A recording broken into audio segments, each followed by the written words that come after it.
the doorway to nightmare.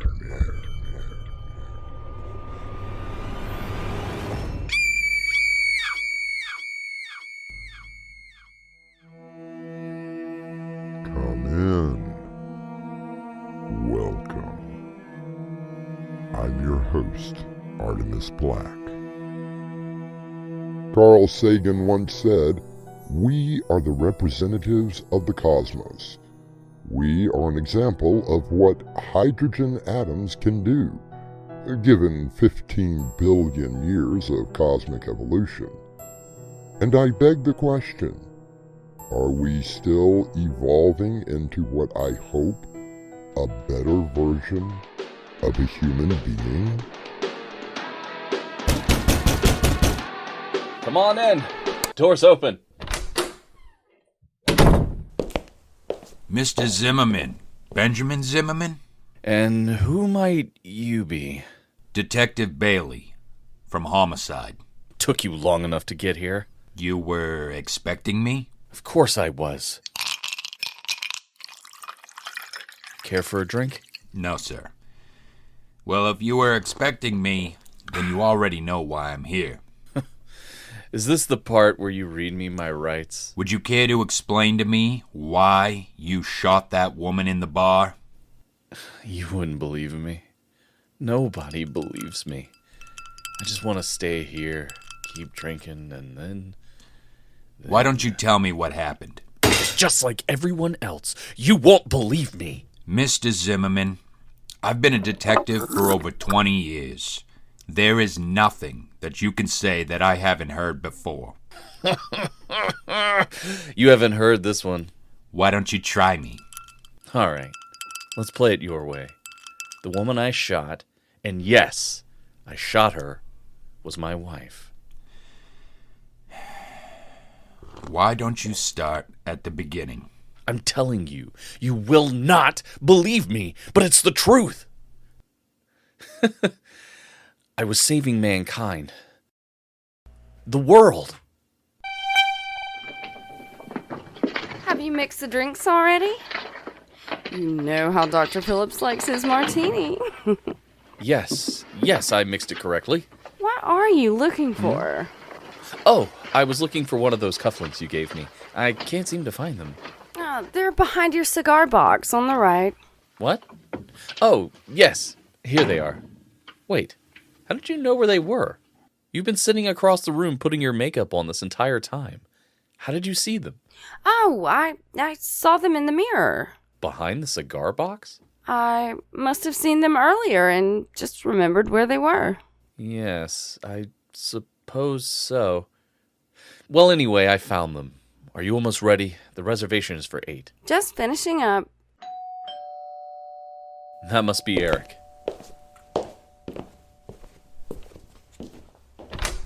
Well, I hope you have a drink prepared for this, tired doctor. Of course I do. Come in. Glad you could tear yourself away from your practice. Where's Daniela? Now you know better than to expect her to be on time. Dr. Phillips! I see my husband has your customary martini. Now, Daniela, I have been your doctor for over 10 years. When will you start calling me by my name? That's my wife, always being proper. I'm so sorry, Eric. I suppose that I will always stand on conformity. You should live a little. Darn it! What is it, dear? I just noticed this stain on my dress. Give me just a few minutes and I'll change. Oh, well, it's not that noticeable. Forget it, Eric. You know she has to be perfect. Now, don't you be like that, Ben. I won't be but a minute. How's your drink? It's fine. Eric, what's wrong? Will Daniela be very long? You know Daniela. She says a few minutes, but I can almost guarantee it will take at least 20. I need to talk to you, Ben. Privately. What's going on? I'm not sure. Look, that accident that she was in last week, remember? How could I forget? She's doing quite well, though, if that's what you want to know. Oh, she's doing better than that. And that is what has me puzzled. In what way? I saw her in the ER after the accident. I talked with the resident and looked over her x-rays. Well, she had 3 broken ribs and quite a number of cuts and contusions. So? You know, I did a complete workup on her last year. MRI, blood tests, the whole 9 yards. And you told us then she was the picture of health, so what's bugging you? She came into the office the next day after the accident. I didn't know that. Oh, she asked me not to say anything to you.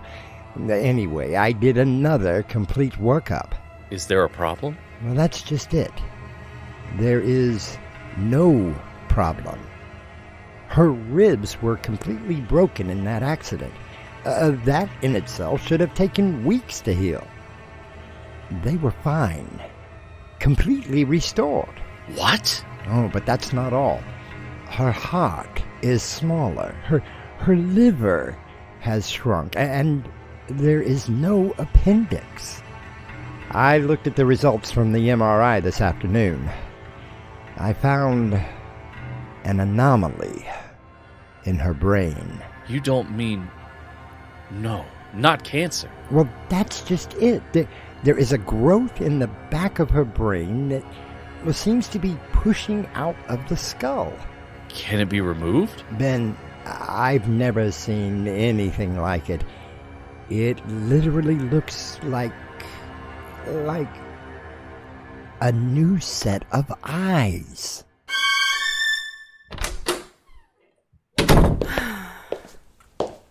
That was a wonderful meal. Thank you, darling, for... Honey? What's wrong? You've hardly said a word all evening. I'm sorry, dear. I guess I wasn't much company tonight. Is there something on your mind? As a matter of fact, there is. Well, then tell me. I am your wife, you know. It's something that Eric told me earlier. Oh, that. Then you know. Honey, what's going on? I'm not sure, Ben. All that I do know is that I've been going through some sort of change. Not in the way that you may think, but an actual physical change. In what way? At first, I noticed little things, but they have become more prevalent in the last few weeks. Oh, honey, I was gonna tell you, I just wasn't sure how. So what are you saying? I'm leaving you. Tonight. Now don't be absurd. Whatever is going on, we can fight it. Together. I'm sorry, Ben. I still love you. Honestly, I do. But just not in the same way. What do you mean? I love you like I would love a small puppy. Or a kitten. You've become a lower species to me. Now that doesn't make any sense. It's hard to explain. I feel different. I am now able to do things with my mind that I was never able to do before. It's as if my body and mind are evolving into something better. I still don't understand why. Please, Ben, try to understand. I have to leave you because you are no longer necessary to me. The theory goes that the strongest will survive, that through natural selection, the more advanced of the species will continue on. We will continue on to Act 2 when I return.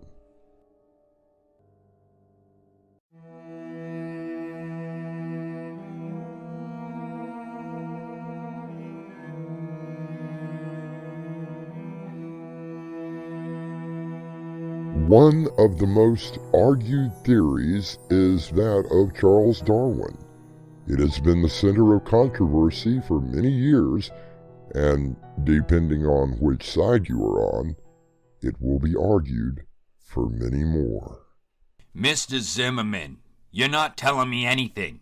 But I am. You have to understand the reasons why I shot my wife. Okay, so she left you. How long ago was that? About 6 months ago, after our little talk. But you did see her before tonight. Yes. It was purely by accident. I was reading the paper when I saw her picture. She was working at the Alpha Institute. What is the Alpha Institute? Your guess is as good as mine. I tried finding out. And did you? The only thing that I could find was that it was some sort of a think tank for research. So your wife gets a better job than you and decides to lead her own life. But that's no reason to kill her. That wasn't it. No, she was changing both mentally and physically.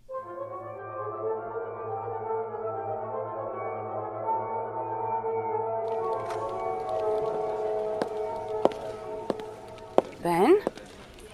What are you doing here? I saw your picture in the papers, Daniela. Please, what's going on? Oh, Ben. I wish you wouldn't have came. It could be very dangerous for both of us. Dangerous?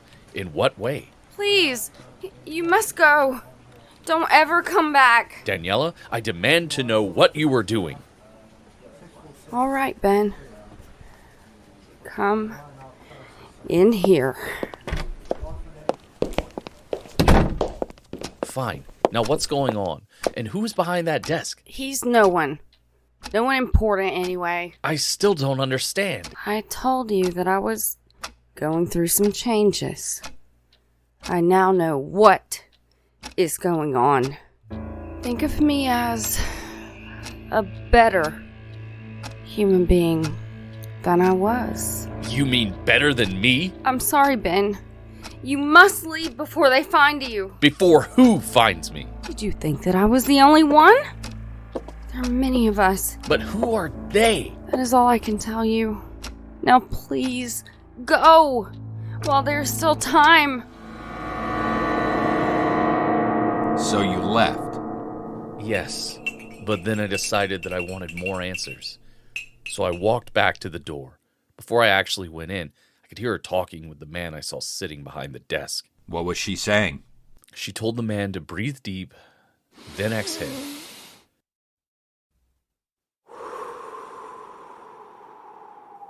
She told him to do it again. And then... Yes, what happened? She told the man to stop breathing. I heard him gasping for air, and then I heard him fall. But you didn't actually see anything. No, I got out of the place as soon as I could. Sounds to me that you heard someone having an attack of some kind and simply fainting. That's what I told myself, but then I found her in the bar tonight. Daniela? Ben! Why do you insist on seeing me? I told you, it's dangerous for both of us. Daniela, please come back home. I miss you so much. I could never go back to you. You are no longer worthy of even being called human. What do you mean? The human race, or at least part of it, is evolving into something much more important. What the hell are you talking about? Everyone in the world has that potential for growing. Only a few achieve it. And what happens to the rest? Bartender! What are you gonna do? Bartender! I think that your heart has stopped beating. My God, he's dead. You see, Ben? We are getting ready. Ready? Ready for what? The world is about to go through a great change. Not if I have anything to say about it. You're a cruel and evil thing. Put that silly thing away. No! Something has to be done. Whatever you've become, I'm stopping you. Now!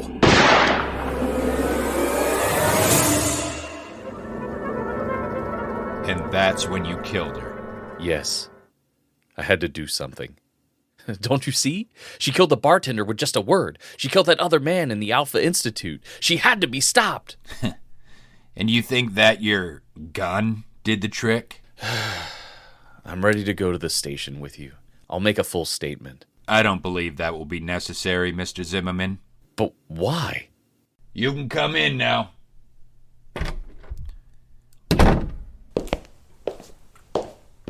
But that's impossible.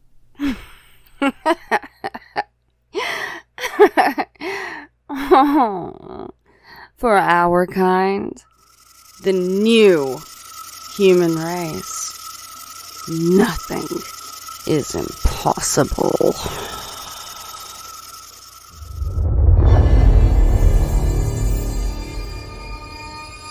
There are more things in heaven and earth than are dreamt of in your philosophy, wrote Shakespeare. And while science has unraveled many mysteries, there are still so many yet undiscovered.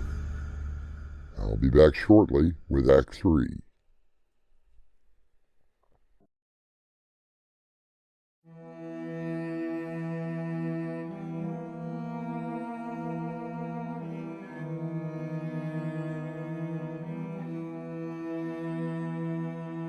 The author Isaac Asimov once said that science does not purvey absolute truth. It is a mechanism, a way of trying to improve the knowledge of nature, a system for testing your thoughts against the universe and seeing if they match. Daniela, how is it possible? She tried to warn you off, Mr. Zimmerman. You should have heeded her advice. Do we really have to do this? I'm afraid you have no choice. I will leave you two alone. I don't understand, Daniela. What do you not have a choice about? I told you, Ben. The world is about to go through a great change. But not everyone will evolve as we have. So you and your kind are planning on mass extinction? There are 7 billion people on this tiny planet. Given a world to nurture and sustain, they have all but destroyed it. We are rescuing the human race. By murder? How many of you are there? When all have evolved, there will be only 2 million of us. My God, you are evil. I'm sorry, Ben. I truly am. What are you doing? Take a deep breath. Please, no. Now let it out. Slowly. Daniela, I loved you. Now, Ben. Don't breathe again. Ever.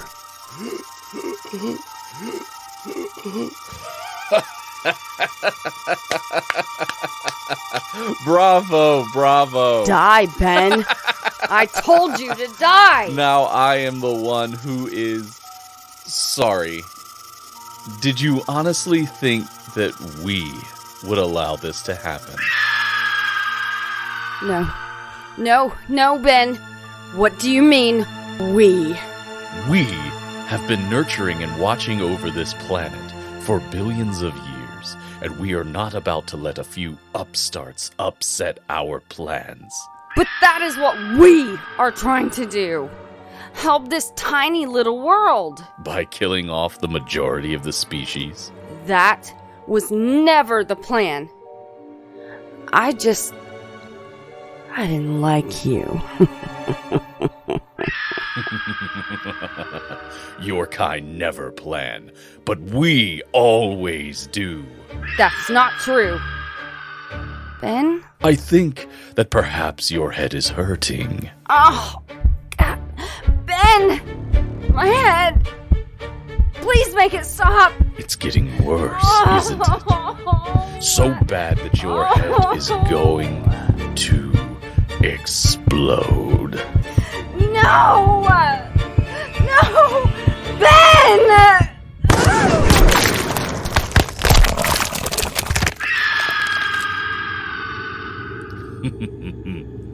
Evolved, you are but an ant to me. Oh, it will be so much fun to hunt down the rest of you. Oh, Detective Bailey, will you come here for a moment? I think we need to talk. Benjamin Zimmerman sits in a chair, his dead wife lying on the floor, her head exploded. He smiles as Detective Bailey walks in. I'll be back shortly with a final word.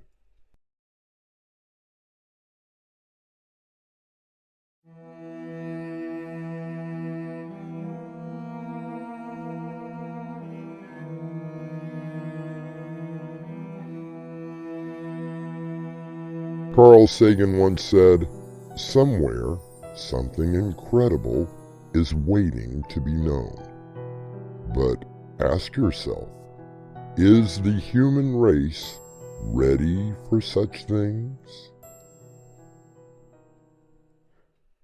Our cast included Mick Davis, Jonathan Rossignol, and Crimson McKenzie. The story was edited by Crimson McKenzie and directed by Winslow Swan. And now, a preview of our next tale.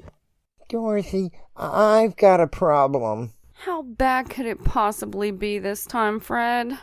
Well, let me ask you, if you knew something bad was going to happen, but you were not allowed to warn someone, what would you do? That is a rather interestingly crazy moral dilemma. If it were me, I would try to prevent whatever was about to happen. Yeah, that's what I was afraid you were going to say. Fred, what's all this about? Well, Dorothy, I have some bad news. This is your host, Artemis Black, inviting you to join us through the doorway to Nightmare for another adventure into the world of your terrifying imagination. Until next time, slumber peacefully. Epilogue. The butler did it.